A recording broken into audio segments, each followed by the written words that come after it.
So just 2 days away now. Just what are you feeling? Is it nerves? Is it, okay, I've done everything I can do. It's out of my control now. What's the feeling? A little bit of both, honestly. I mean, I don't know where I'm going to end up in 2 days. I don't know what city I'm going to end up by next week. But honestly, it's all in God's hands right now. So I've done everything I can, and just let Him take care of all of it. So.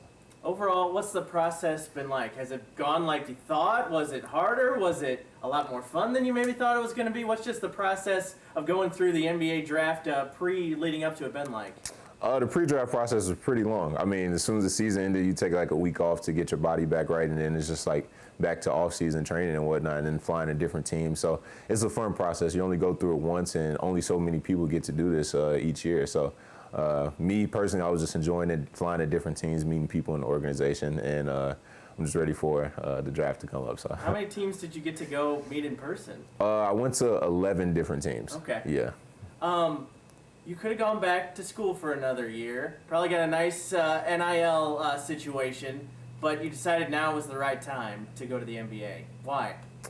Last year I tested the waters, and I came back the next year with the intentions of trying to leave, but the year went by so fast because I was enjoying it so much with my teammates, and it was gone in a blink of an eye. So personally, I just thought it was the right time. My coach felt like it was the right time. I felt like I put myself in a great position and improved on the things that team said I need to improve on. So.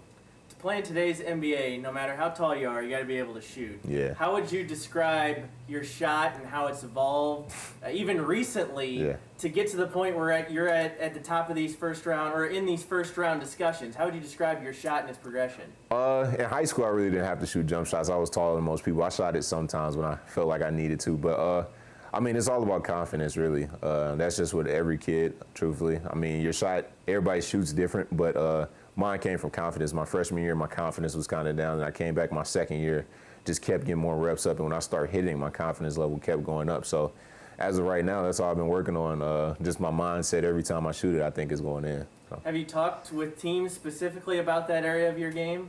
Last year, that was like a big improvement. They said I need to make a step on, as well as like guard and perimeter guys. And I did that this past year. And now it's just being able to maintain the shot as the line moves back further. So. Have you let yourself look at any mock drafts? Do you have any idea where the chatter might be that you could go? Or like you said before, it's in God's hands now. Or do you look a little bit? I try to stay away from those because sometimes those aren't accurate. But I mean, I have a sense of where, what destinations I might end up at, and I'm just excited for it. Whatever team takes a chance on me, I'm going to go in there and give 110%. Down here in Southern Illinois, we don't really have an NBA team. Did you have an NBA team growing up that you really liked? Yeah, I'm a Lakers fan. Kobe Bryant's my favorite player all the time. So, like, my Twitter name is 2432 because of Kobe and Shaq. So, yeah, Lakers is my team. Okay. Around here, we support our local guys a lot, like Jason Tatum, Bradley Beal in the NBA. Southern Illinois, Belleville, we haven't really had a guy gone in the first round since Darius Miles in 2000. What do you think about maybe representing this area and having the support of everybody around here?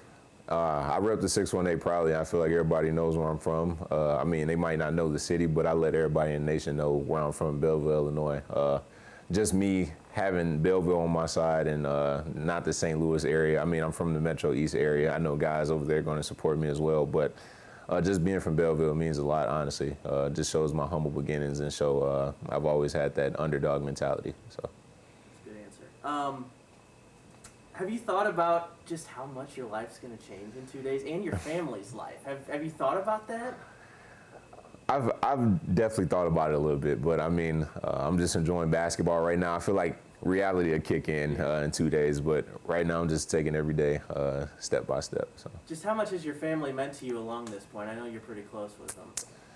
Yeah, my whole family. I mean, like everybody in my family, my aunts, uncles, cousins, my grandparents. I mean, they've all meant so much to me. Always showed up to games, always been a supporter of me ever since I was a young kid, just playing sports before I got to this stage. So, I mean, they just helped me. They're my backbone, honestly. Just them being able to lean on whenever really, really is special to me. And I'm happy I could put myself in this position and, like I said, represent the 618, but I'm also representing the Liddell name. So just me being who I am is helping my family out. So.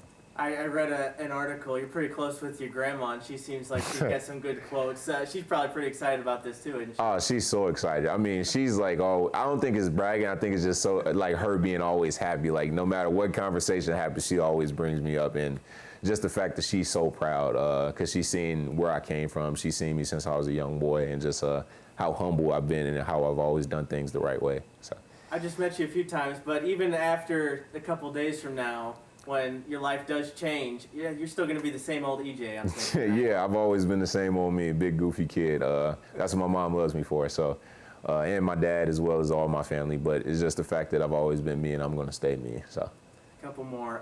If I would have told 10-year-old EJ out there shooting hoops at a basketball hoop in his driveway that he was going to be in the NBA someday, what do you think he would say?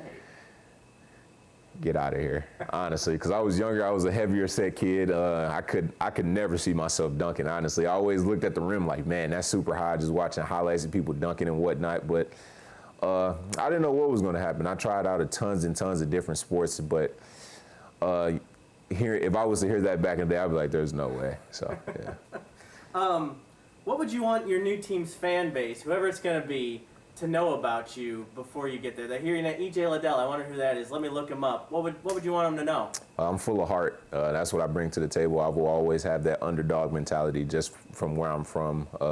Never had a big city name on my back, but just humble beginnings. And I have that heart because I play for more than myself. I play for the people around here and also play for my family. Last thing. Thursday night, you get the phone call, you hear the name. What are you going to be feeling? What's it going to be like?